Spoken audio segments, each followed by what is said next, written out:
Everyone, नमस्कार। आपका बहुत बहुत स्वागत है आपके अपने YouTube channel as food life में। आशा करती हूँ सब बिल्कुल ठीक ठाक होंगे, एकदम तंदुरुस्त होंगे। आज का व्लॉग मैंने क्लीनिंग से शुरू किया है और आज मैं कर रही हूँ अपना ड्राइंग रूम क्लीन। जैसे मंथली तो नहीं है, वीकली क्लीनिंग होती है, उतना कर रही हूँ। और जो है सोफ़ा के जैसे कवर हो गई, बेडशीट हो गई, ये मैं चेंज कर रही हूँ। और वैसे तो श्रेय मेरी हेल्प करा देता है, लेकिन श्रेय कॉलेज गया है तो वो तो नहीं है, तो आज मुझे करना पड़ेगा।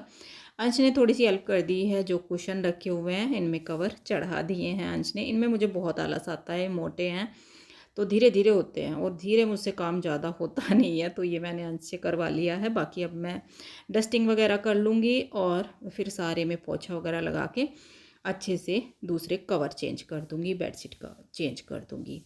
तो घर में ना ये होता ही रहता है वीकली, कभी इस रूम का है तो कभी इस रूम का, इतना तो चलता ही रहता है। तो कमेंट भी आप लोगों के आ रहे हैं, तो मैंने सोचा चलिए थोड़ा सा शेयर कर लेती हूँ कि जो मेरा ड्राइंग रूम का काम है वो मैं किस तरीके से कर रही हूँ। बहुत ज़्यादा नहीं है तामझाम की हर एक चीज़ मैं हटाऊँगी, ऐसा नहीं है।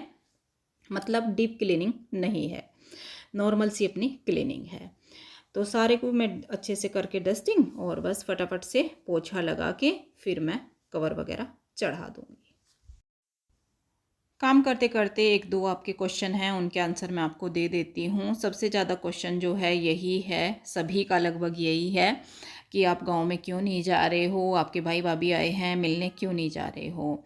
तो मिलने मैं भी जाना चाहती हूँ, ऐसा कौन होगा कि अपने घर जाना नहीं चाहता। मैं मम्मी से मिलने भी बहुत दिन से नहीं गई, आपको पता होगा टाइम नहीं लगा या फिर जो भी रहा, नहीं जा पाई। और अब जब वे आए थे तो नवरात्रि शुरू होने वाली थी, उनके आते ही नवरात्रि शुरू हो गई थी। और नवरात्रि में आज तक का मेरा नियम है, मैं कहीं भी नहीं जाती हूँ। मैं पूरे फास्ट करती हूँ, अखंड जोत जलती है। आप लोग देखते हैं घर में कोई नहीं है मेरे अलावा, तो ऐसा नहीं होता है कि मैं नवरात्रि में कहीं जा पाती हूँ, बिल्कुल भी नहीं जा सकती थी। तो ये हो गया 9 दिन का काम। नौमी में मेरे यहाँ पे फास्ट खुलता है, तो 9 दिन चले गए। बाकी जो लास्ट का दिन था 10वीं वाले दिन का, जिस दिन दशहरा होता है रामनवमी के अगले दिन, उस दिन उनका लास्ट डे था मेरे मायके में। फिर वो अपने मायके जाने वाली थी, तो एक दिन में मेरा प्रोग्राम नहीं बन पाया। कॉल आया था विकास का, मम्मी का। मम्मी ने बोला था कि दीपिका बोल रही है इस बार हम नहीं जाएंगे, दीदी को बोल दो वही आ जाएंगी। तो विकास का भी आया था, पर एक दिन में मैं प्रोग्राम नहीं बना पाई। मैं बना लेती, मेरा ऐसा कुछ नहीं था, लेकिन मैं अकेले नहीं जा सकती। मेरे हस्बैंड को एक दिन में छुट्टी नहीं मिली। आपने देखा नौमी के दिन, जो मेरे रेगुलर व्यूवर हैं उनको पता होगा, वो आए थे मीटिंग से, दिल्ली से आए थे वो उस दिन भी। और नेक्स्ट डे वो नहीं ले पाते हैं ऐसे अर्जेंट की, मतलब एक दिन बोला और साथ के साथ वो छुट्टी ले लें। और उस दिन लास्ट वर्किंग डे होता है ना, 31 तारीख थी उस दिन, तो नहीं ले पाए। ऐसा नहीं है कि मैंने प्रोग्राम नहीं बनाया चाहा, मतलब मैं नहीं जाना चाहती हूँ, ऐसा नहीं है। पर कुछ मजबूरी होती हैं और मैं अकेली नहीं रहती हूँ यहाँ पे कि बच्चे हैं, मैं हूँ, चलिए एडजस्ट हो जाएगा। मेरे घर में आपको पता है 2 बुज़ुर्ग भी हैं, बड़े लोग हैं 2, मेरी ननंद है, मेरे ससुर जी हैं, तो मुझे बहुत देखना पड़ता है, बहुत सोचना पड़ता है। मेरा भी मन करता है मैं 2-4 दिन का ब्रेक लूँ, रेस्ट करूँ, मम्मी के पास जाऊँ, मन मेरा बहुत होता है। पर सबकी ना कुछ मजबूरियाँ होती हैं, प्रॉब्लम होती है थोड़ी सी, इसलिए बहुत मन करता है कि मैं कम से कम 2-4 दिन कहीं आराम से रह पाऊँ। कभी नहीं रह पाती हूँ, मुझे यहाँ पे मतलब रहना पड़ता ही पड़ता है। दिन के दिन कहीं एक दिन के लिए चली जाऊँ तो वो बात अलग है, लेकिन एक दिन में होता ही क्या है। देखती हूँ, अगर टाइम लगता है तो मैं ज़रूर जाऊँगी मिलने, ऐसा नहीं है। पर वही है कि पहले अगर नवरात्रि ना होती तो ज़रूर हो जाता। पर चलिए खैर कोई बात नहीं है, आपने पूछा मैंने बता दिया। मम्मी के यहाँ पे जाके व्लॉग बनाइए, तो थैंक यू सो मच, इतना सोचते हैं आप मेरे बारे में।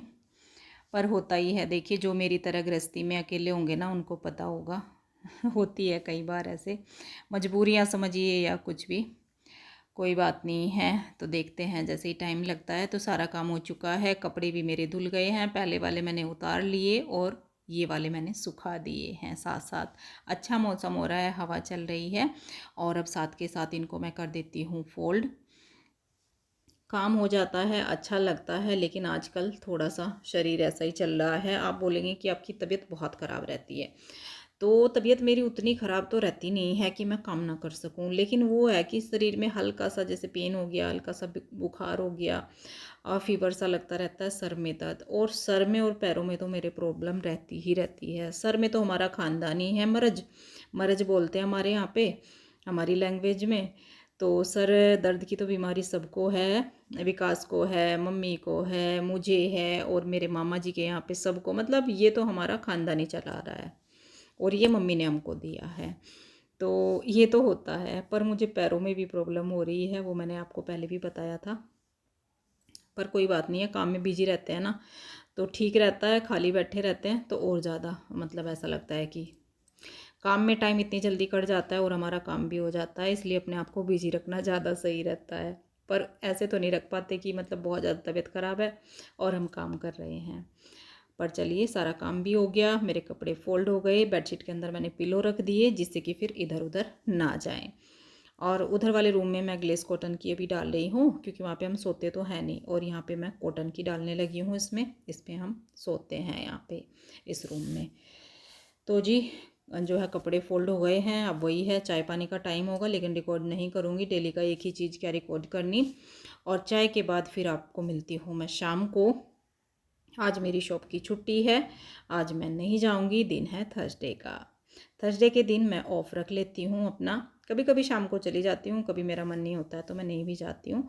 तो आज तो शॉप खोली ही नहीं है, आज अंश ने भी नहीं खोली और मैंने भी नहीं खोली। तो आज मैं बना रही हूँ करेले की सब्ज़ी। करेले रखे हुए थे और करेले संडे के दिन आए थे, लेकिन मेरा टाइम नहीं लगा, तो आज इनका भी काम हो जाएगा। एक थर्सडे का दिन ऐसा होता है जिसमें एक दो काम मैं एक्स्ट्रा अपने कर लेती हूँ। डेली सब्जी बनती है वो तो बनती ही है, वो तो खैर हम छोड़ नहीं सकते बिल्कुल भी, लेकिन ये एक्स्ट्रा सब्जी है ना तो सोचते हैं चलिए इसके बिना तो काम चल जाएगा। लेकिन आज मेरे पास टाइम है तो आज मैं बना देती हूँ। करेले मैंने छिलके वाले ही कट कर लिए हैं, छिलका नहीं निकाला। जिसमें बीज मुझे लग रहा है कि पक्का बीज हो गया है उसको मैं निकाल लूँगी। बीज अच्छे नहीं लगते हैं, अगर कच्चे वाले बीज हैं उनको मैं नहीं निकालूंगी। तो ये करेले मेरे हो गए हैं एकदम तैयार। बीज देखिए कितने सारे निकल गए, एक तो 3-4 दिन के रखे हुए थे, ऐसे भी बीज हो जाते हैं, और एक जो है पहले से भी 1-2 में बीज थे ही। करेले ना तो मैं कोई नमक लगा के इनको सुखाने वाली हूँ, ना इनको धुलने वाली हूँ, तो वो मैंने ऐसे ही छोड़ दिए हैं। और यहाँ पे डस्टबिन वगैरह भी आज धुला था, क्योंकि पता ही है छुट्टी है तो ढेर सारे काम होने ही हैं। तो इस तरह के काम ना हम लेडीज़ों को बहुत ज़्यादा दिखते हैं। हाउसवाइफ भी पता नहीं क्या चीज़ है कि मतलब एक में से दूसरा काम निकालना हमारी आदत होती है। टाइम मिले तो फिर भी हम अपने आप को बिजी ही रखने की कोशिश करते हैं, चलिए टाइम है तो हम ये कर लेते हैं वो कर लेते हैं, तो बस सबका वही होता है।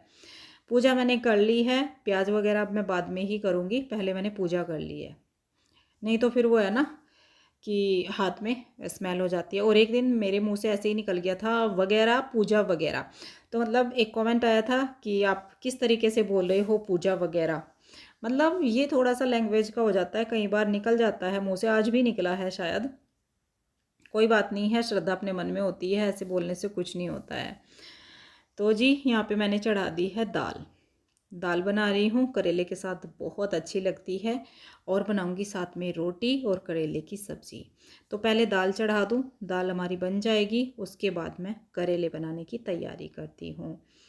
आज करेले बहुत टेस्टी से बनाने वाली हूँ, और सीज़न में पहली बार बन रहे हैं, पिछले सीज़न में ही बने होंगे, अभी तक नहीं बने थे, आए थे लेकिन नवरात्रि चल रही थी तो बने ही नहीं, ऐसे ही फिर वो वेस्ट ही गए। तो यहाँ पे प्याज मैंने ले लिए हैं बड़े साइज़ के, 4-5 प्याज लिए हैं, जिनको ऐसे मैं लंबा लंबा कट कर लूँगी। और जब हम प्याज की सब्ज़ी बनाते हैं ना इस तरह से, एक तो भरा हुआ करेला होता है, भरवा करेला जिसको बोलते हैं, वो तो अलग तरीके से होता है, लेकिन जो सब्ज़ी बनती है उसमें थोड़े से प्याज ज़्यादा ही डलते हैं, तभी वो कड़वी सब्ज़ी नहीं लगती करेले की, बिल्कुल भी कड़वापन नहीं आएगा, कोई नमक नहीं लगा, कोई धूप नहीं दिखाई, कुछ भी नहीं है। आप इस तरीके से बिल्कुल जैसे मैं बना रही हूँ वैसे बना के देखिएगा, और फिर मेरे साथ शेयर ज़रूर कीजिएगा कि आपके करेले कड़वे बने कि नहीं बने।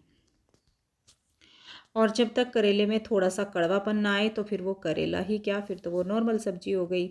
यहाँ पे सरसों का तेल मैंने कढ़ाई में गरम किया है, धुआं निकल गया है पूरा, और उसमें डाल दिया है ये करेला, इसको मैं करूँगी फ्राई।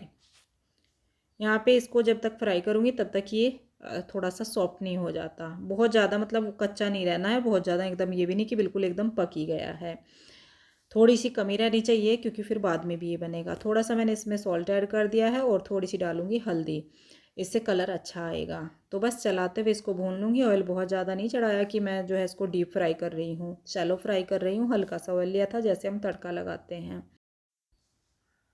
करेले हमारे फ्राई होने ही वाले हैं। थोड़ा सा टाइम लगता है, इतनी जल्दी तो होते नहीं हैं। हाँ, 4-5 मिनट लगते ही हैं इनको सॉफ्ट होने में। नमक मैंने डाल दिया था ना, तो इसलिए थोड़ा सा जल्दी हो गए। मैं इनको कट करके देख रही हूँ, अच्छे से कटने लगे तो हाँ समझो कि सॉफ्ट हो गए हैं। अब ज़्यादा टाइम इनमें नहीं लगेगा बनने में। तो फिर इनको जो मैं निकाल लूँगी। कलर भी देखिए चेंज हो गया है और क्वांटिटी में भी कम लग रहे हैं, ये देखिए। तो बस ये हमारे हो गए हैं, इनको मैं निकाल लेती हूँ और फिर करते हैं तड़के की तैयारी। ये देखिए ऑयल करेले जैसे ही हमारे फ्राई हो गए ना, तो ऑयल उन्होंने छोड़ दिया। पहले एकदम ऐसा लग रहा था कि कम रहेगा, लेकिन कम नहीं रहा, बिल्कुल ठीक रहा। और इसमें मैंने डाल दिया है जीरा और मेथी दाना, हींग। ये 3 चीज़ें मैंने इसमें डाली हैं सेम ऑयल में, और ज़्यादा भी नहीं मुझे डालना पड़ा। और ये हरी मिर्ची ढेर सारी मैंने कट करके रखी थी। ये तीखी वाली नहीं है, मतलब बहुत ज़्यादा तीखी नहीं है, तो इसलिए ढेर सारी मैंने कट कर ली है। और करेले में ना मैं थोड़ी ज़्यादा ही डालती हूँ हरी मिर्ची। ये प्याज मैंने ऐड कर दी है, मेथी हमारी भुन गई थी और हरी मिर्ची भी। और बस इसको चलाते हुए थोड़ा सा ये जो इसकी प्याज की लेयर है ना, इनको थोड़ा थोड़ा मैं अलग कर लूँगी और थोड़ा सा प्याज भी यहाँ पे फ्राई कर लेंगे। ऐसा नहीं कि प्याज को भी एकदम गलाना है, एकदम बिल्कुल कुक करना है पूरा। थोड़ा सा सॉल्ट मैंने उसमें डाला था, मतलब करेले में, और थोड़ा सा प्याज में डाल देती हूँ, फिर मुझे नहीं डालना पड़ेगा। प्याज हल्के से सॉफ्ट हो जाएंगे जल्दी से। और बस फिर इसमें करेला डाल के डालेंगे अपने मसाले जो करेले में डलने वाले हैं। कुछ लोग ना जो सौंफ का तड़का है वो लगाते हैं, लेकिन मैं सौंफ ऊपर से डालती हूँ, तड़का नहीं लगाती। सबका अपना अपना तरीका होता है बनाने का। मैंने मेथी और जीरा लिया है। कुछ लोग जो है वो लेते हैं अचारी मसाला पूरा, लेकिन मैं नहीं लेती। तो यहाँ पे प्याज हमारी सॉफ्ट हो गई हैं। फिर मैंने इसमें डाल दिए हैं ये करेले और अच्छे से करूँगी इनको मिक्स। और जो मसाले मुझे इसमें डालने हैं वो डाल देती हूँ। धनिया पाउडर मैंने डाल दिया है और थोड़ा सा डालूँगी इसमें कश्मीरी रेड चिली पाउडर, जो तीखी वाली नहीं होती है ना, कलर वाली। इनसे कलर बहुत अच्छा आएगा। आप चाहें तो इनको स्किप कर सकते हैं अगर आपको येलो कलर पसंद है। थोड़ा सा डाल दिया मैंने यहाँ पे रेड चिली पाउडर और डाल दिया है अमचूर पाउडर 1 चम्मच खटास के लिए, क्योंकि इसमें खटाई भी डलती है। कच्चे आम डाल सकते हैं अगर आपके पास है तो, ग्रेट करके डाल सकते हैं बारीक बारीक कट करके। और 1 चम्मच भर के 1 से 1.5 चम्मच डाल दिया है मैंने इसमें सौंफ पाउडर।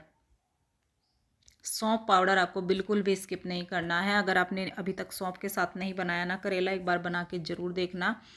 और जो खुशबू है पूरे घर में फैल गई, मतलब वो लग रहा है कि कब बनेंगे और कब हम खाएंगे, इतना अच्छा टेस्ट आता है सौंफ के साथ। गरम मसाला भी मैंने थोड़ा सा डाल दिया है इसमें। और जो सौंफ है ना, इसके कड़वेपन को बैलेंस करती है। एक तो अमचूर हमने डाल दिया और ऊपर से सौंफ, तो बिल्कुल भी कड़वे नहीं लगेंगे। और ऊपर से जो इनको स्टोर करना है ना, वो आप 1 वीक तक कर सकते हैं आराम से, कोई दिक्कत नहीं है। हालांकि मेरे यहाँ तो 2 दिन भी नहीं निकालेंगे, ये अच्छे लगते हैं, बिल्कुल भी कड़वे नहीं लगते और बच्चे भी खा लेते हैं।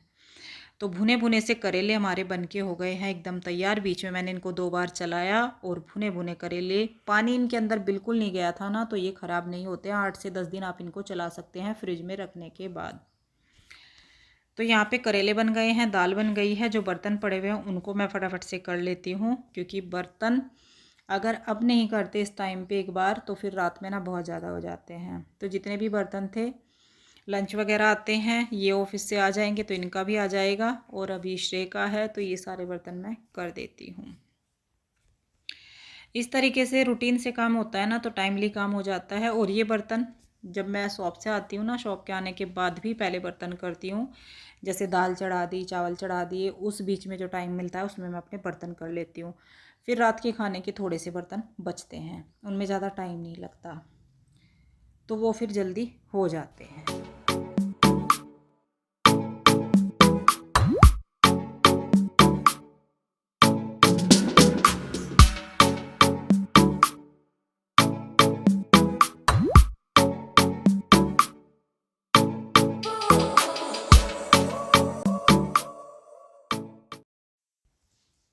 बर्तन हो गए हैं, उसके बाद मैंने सेक दिए हैं फुलके। और दाल मैंने बनाई है हींग जीरे वाले तड़के की, प्याज की नहीं बनाई क्योंकि आपको पता ही है मैं लड्डू गोपाल को भोग लगाती हूँ तो एक सब्ज़ी मेरी बिना प्याज की बनती ही है। और दाल होती है सिंगल तो वो बिना प्याज की बन जाती है। करेले देखिए खाने का मन हो रहा है ना बिल्कुल, तो ट्राई ज़रूर कीजिएगा और मेरे साथ शेयर जरूर कीजिएगा अगर आपने ट्राई किया है। गरम गरम फुलके, तो आ जाइए जल्दी जल्दी। बिल्कुल एकदम सिंपल थाली है लेकिन बहुत टेस्टी है। वीडियो पसंद आई हो, कोई भी क्लिप पसंद आई हो तो वीडियो को लाइक शेयर कमेंट कर दीजिएगा।